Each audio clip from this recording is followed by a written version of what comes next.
好 ，iPhone 17的发表会终于结束了，让我们整理所有的懒人包。那这次到底有没有亮点呢？有没有什么苹果发表会里面没有提到的重点？我们这次全部一次整理给你，直接开始吧。那这次发表会的整体的时间呢，也算是非常的简洁。那首先他们就开始先讲我最期待的产品之一，就是 AirPods Pro 3，敲完了整个新的外形的设计，不管是外壳啊，还有耳机的形状，这次都做了更新。但一个非常大的亮点就是在它耳塞的地方，因为先前1、2代都没有什么改变嘛。那这一次呢，它在里面也加入了这个记忆海绵的设计。那这样的耳塞设计呢，我们先前在其他厂牌，不管是副厂或者 Sony 耳机里面都有看到。那不管是在主动式降噪上面的提升啊，还有在佩戴配合你耳型上面的舒适度的提升，都有非常显著的改善。那当然，同时这次也使用新的 H2 晶片，对，让它不论是在通透跟降噪的表现啊，还有音质的表现都更好。但是同时呢，又给它更好的续航力。那据说呢，他们在降噪模式现在只有6个小时的续航力，那这次提升到8个小时。那在我最爱用的通透模式情况下呢，也提升到超过10个小时的续航力。那这个也是让你平常在使用助听器功能的时候，可以支援到非常高的续航力。但是很可惜啦，在音质的部分，这次完全没有提到会支援这个无损音质，那或者说未来有没有可能支援？但因为我们现在看到它 iPhone 上面其他使用的晶片，我们觉得未来可能是有机会。同时呢，苹果也展示了先前爆料有提到的 AI 翻译功能。那这个即时翻译呢，不管是在你戴着耳机的时候跟别人做对话的时候，其实翻译别人的语言给你。那当你回话的时候，你可以用手机给别人看，别人就可以在画面啊跟声音听到你要翻译出去的语言。那或是更完美的使用情况，就是你们双方都有使用新的 AirPods 的时候，它就可以在你们2个人耳朵里面同时听到对方的即时翻译。但这个功能要可以使用，就必须要双方都有这个耳机。好，那整体外形设计啊，新的处理器，更好的音质外形缩小，然后更好的续航力，几乎我所有敲完的点或者所有的许愿点全都达到。它在美金的价格完全没有变动，249美金。这一次呢，台币的价格也是7490，所以这次整体我觉得算是非常佛的功能，然后又非常佛的价格，我一定会去买它。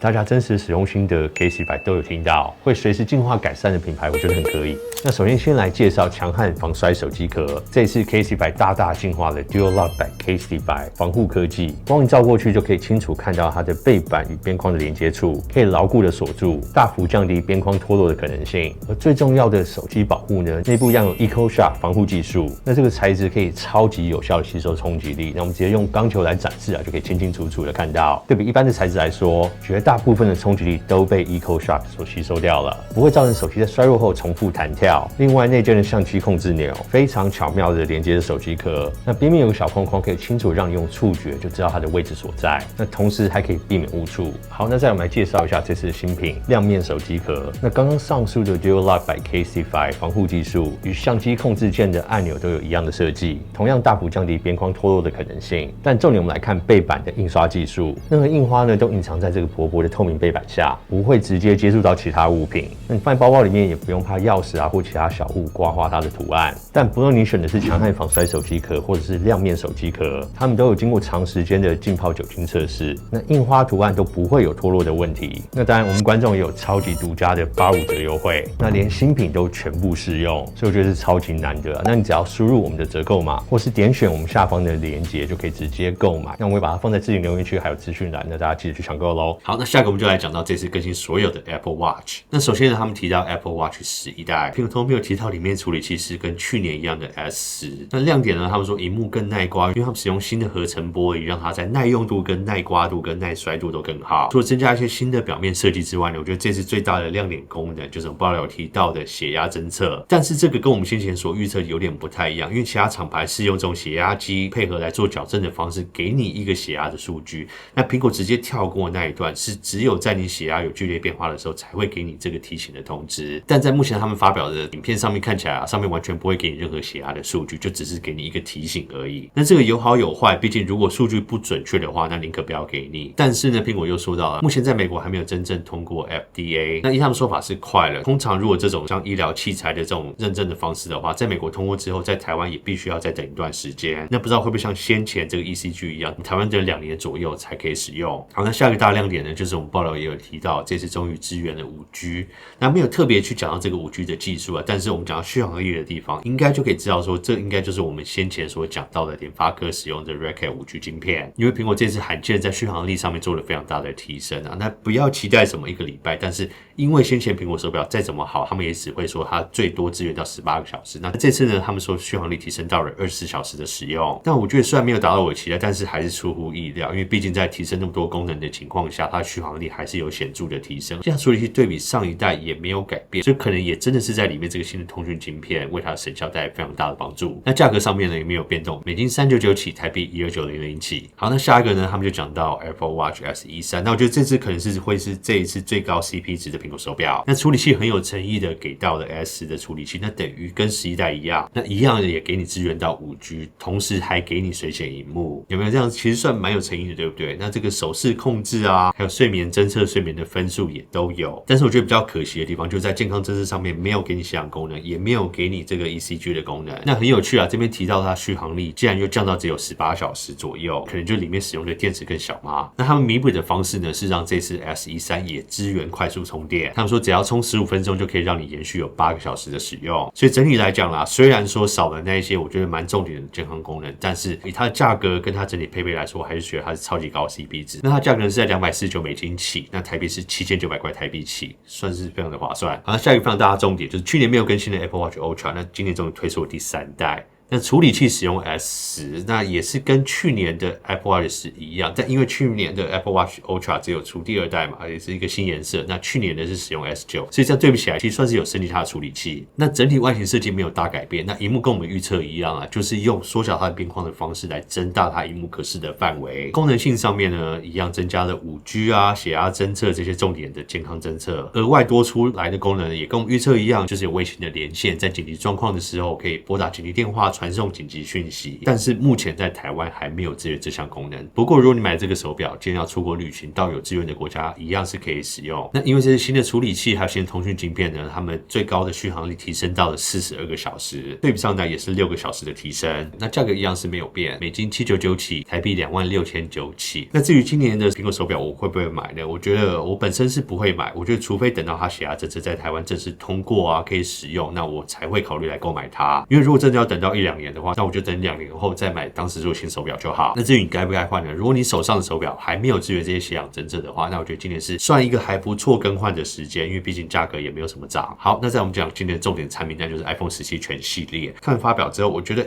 我反而最偏好的机型并不是最贵的那一台。那首先就先来讲 iPhone 17，那这个是我可能今年最推的一台 iPhone。那首先呢，它的萤幕外观呢升级到 6.3 寸的，跟我们预测一样，它的边框稍微缩窄。那它的萤幕直接攻顶啊，给你120 ProMotion 之外呢，同时自适应的更新率1Hz 到120 Hz 全都给你。那我觉得这一点真的非常有诚意，因为我本来新的车这边我不会那么佛心，最高亮度可以到3000尼特，等于是真的是非常高水准的萤幕。那另外呢，它连水显萤幕也都给你，那这个是数字系列首次有水显萤幕，也是首次有这种高更新率的萤幕。那苹果特别提到啊，不管在前后的玻璃啊，都有加强它防摔跟防刮的程度。在这次的萤幕也增加了这个抗反射的涂层。那据苹果说法，他们是上了7层的镀膜，这一点我觉得在户外或者有强光反射的时候，使用上都会更加的方便。那处理器呢，也出乎意料给你到 A19， 跟先前预测的 A18 不一样。那可能也因为这次新的处理器，或者是里面放进更大的电池他们说在电池续航力上面有非常大的提升。他们说对比上一代呢，续航力整整多出了8个小时，而且这次在这个数字系列也同时加了这个快速充电给你，从0到50%，如果你搭配他们专用的快充头的话，只需要20分钟。但小可惜的地方就是它底部的 USB-C 传输孔呢，还是只有支援 2.0。好，那后面镜头的地方呢，两组镜头一样4800万画素，长焦镜头1200万画素。那这边虽然看起来没有什么大更新，但是在前镜头的地方，我觉得这次算是非常大的革新。这次所有 iPhone 全线的前镜头都支援人物居中，但还不止，它给你里面的感光元件是一个正方形的感光元件，像素为1800万。那正方形的感光元件是什么意思？代表你今天用前镜头拍摄的时候，不论你是横着拿或是直着拿，它都可以用整颗感光元件同时来拍摄影片。那这个代表你事后今天不管要把同样一段影片裁成横的或是直的，你都没有必要再去改变你手持手机的方向。那同时它也搭配了更广的镜头，所以你今天不管是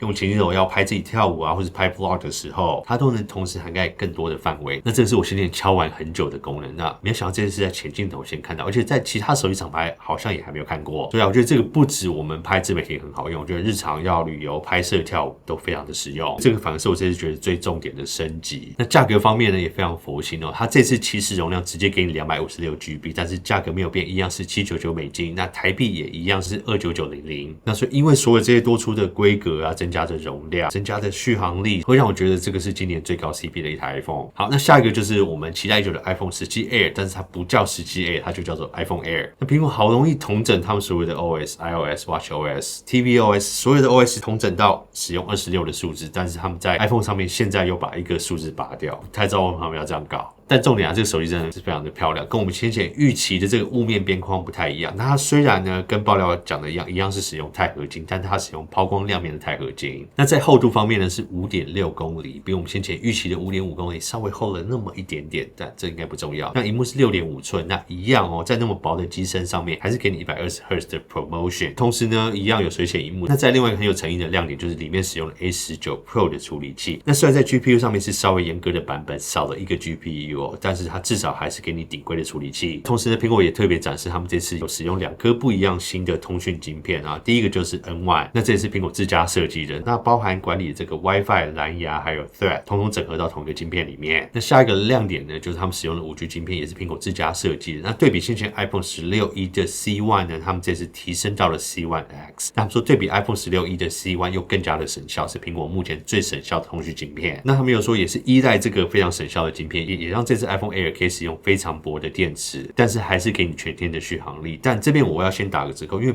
苹果不敢跟你讲到底它续航力是多少，他就说全天。但讲完全天之后，他们就马上跳到说他们这次帮 iPhone Air 出了一个全新的电池。其实就像他们现在出的 MagSafe 的行动电源，但这次是专门为了 Air 出的超薄块。那非常奇怪的，我们在这个产品的页面上面去找它支援的装，它上面说它只支援 iPhone Air， 我们不太理解，因为如果是用磁吸用 MagSafe 的方式，理论上吸上去就可以充电。那虽然它整个外观的外形是跟着 Air 去设计的，那代表它可能放到小一点的手机上面，底部会凸出来，但是应该不至于这样就不能使用。那这个我们到时候会再买来试试看。那所以我们就在想，苹果如果要特别为它出一个电池，是不是它续航力其实不好？那我马上来到这个规格表上面，我看到说，它其实对比 iPhone 17，不管是影片播放少了3小时，那串流影片播放少了5个小时，然后它在标续航力的时候还会特别标出说，如果搭配 MagSafe 电池可以增加到多少。那这么提到搭配使用的话，它续航力是可以超越17 Pro Max 的。那同时我们看到它在充电功率上面呢，在有限的地方对比17跟17 Pro 跟 Pro Max 来说呢，它如果搭配30瓦的充电器的话，它的最快充电速度从0到 50% 是需要30分钟。那对比其他3款都是20分钟可以充到 50%。那可能因为它机身本身散热的关系，我们觉得苹果可能在这次充电效率是有稍微控制的。好，那再我们讲背后的相机呢，那很可惜它就是单颗4800万画素，然后它焦段是26，所以它并不算是非常广的一颗镜头。那以单颗镜头来说呢，配上这样的焦段，我觉得它的实用性会大大的降低。因为虽然它给你这个2倍无损的裁切，但是没有超广角，我觉得在很多拍摄情境下是不太实用。那前镜头呢，一样是使用那个正方形感光元件支援人物居中的，那这4台都是一样。那我觉得这个可能反而会是更实用的一颗镜头。同时呢，它也支援前后镜头同时拍摄。那这次 iPhone 的价格呢是$999，就是先前16 Pro 的价格。那台币的价格呢是36900起。那我会觉得以这个价格区间配上这样的配备，可能在市场上要推动它会稍微难一点。那如果市场反应比较不好的话，很有可能在推出很快的时间内就会有一些些微的降价看到。那我会觉得它如果降到接近33000、32000左右，可能市场接受度会高一点。好，那下个重点就是 iPhone 17 Pro 跟 Pro Max， 对，它的外形就真的是长这样，而且它的透明壳就真的有酸痛贴布在背后给你。那我个人觉得这个外形是不难看，但我们先说一个很多人会马上觉得很灭火的地方，就是这次居然没有黑色。很多人喜欢的这个黑色，或者说算是一个非常基本的标准色，不知道为什么这次没有推出。好，那里面的处理器就是搭配满血版的 A19 Pro， 6个 CPU 6个 GPU。 那同时呢，我们期待已久的这个 BC Dreamlab 版这次也终于加入了。那它尺寸看起来并不算小。那还有另外一点帮助散热呢，就是这次的外壳也真正改回成回收铝合金。这一点呢，我们得到的内幕消息是说完全是为了环保，但是苹果在发表会上提到说，这个使用铝合金的材质让它的散热提升非常非常多，对比钛合金。好，不管你觉得这样的外形好不好看，那苹果说帮助散热啊，也帮助它放入更大的电池。那这一次的续航力在最大的 Pro Max 版本提升到了39个小时，那这就是有史以来续航最好的一只 iPhone。但可能也因为这样，里面加入更大的电池，这一次的机身的重量跟厚度对比上代的16 Pro Max 都增加了一点。但如果真的换来好那么多的续航的话，我觉得我或许可以接受。好，那我们看到后面的镜头，那这次就是3颗镜头都是4800万画素，跟我们爆料的一样。但是比较有改变呢，是在它的长焦镜头。那这一次呢，从先前的5倍缩回到4倍。那我个人觉得这个是一个更实用的焦段，因为5倍我觉得真的有点远。那其实先前3倍是我觉得算最好用的焦段，那这次4倍我觉得至少是有缩回来一点。个人比较期待是在电影级模式它可以把长焦镜头这个焦段加回来。那因为4800万画素的感光元件呢，它们就支援2倍无损变焦，所以就可以让它支援4倍到8倍的无损变焦。因为苹果的长焦镜头，我觉得它在影像处理上面，虽然你用它去拍 RAW 的时候，你会发现它有很多的杂点，但因为苹果影像后置可以把它处理非常的真实所以让它在用这种长焦镜头去做变焦的时候，我个人觉得得到的效果算是非常的好。但重点就是它的光线要充足，那加上苹果自己本身很优异的影像拍摄，有可能这次 iPhone 17 Pro 系列就真的变成演唱会神机了。我们到时候还要实际上手测看看。好，那我们期待的 8K 录影这次是没有但是它支援这个 ProRes RAW 的格式还有 ProRes Log， 你有非常多专业的模式跟器具可以去搭配拍摄。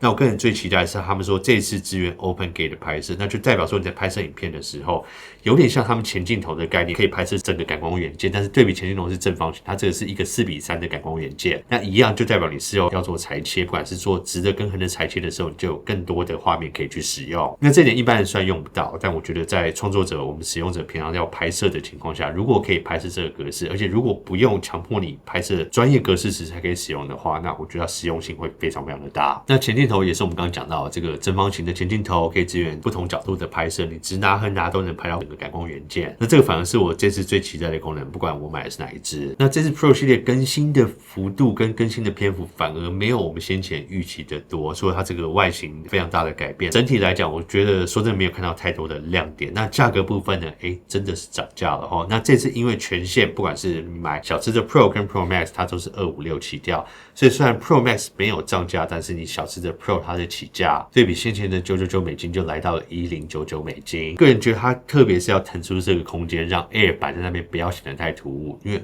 如果 Air 跟 Pro 都是999美金的话，那这样谁会去买 Air？ 但是台币的价格呢 ，Pro 是39900台币起，那 Pro Max 呢是44900台币起。好，那我自己怎么看这次的 iPhone 17全系列呢？我觉得17数字系列真的是出乎意料那不管是17跟17A， 因为全线都给你到120Hz， 1到120Hz 都可以使用，还给你水显萤幕，反而让我觉得17这次的 CP 值真的是很高。那 Pro 系列有点一反以往啦。那虽然它增加了它的续航力，增大它的电池，长焦镜头也给你到4800万画素，但是整体的升级幅度好像没有我期待来的大，让我也有点担心说到底它的销量会怎么样。那我们自己呢，当然是会买来开箱做一些测试那大家如果喜欢的话，也可以订阅我们的频道。那你们可以分享一下你们对这次的 iPhone 发表会，你们整体的更新，你们有没有觉得什么亮点？你们喜欢的地方都可以在下面一起分享。OK， 好，那我们今天懒人包就先到这边，我是 Billy， 我们下次见，拜。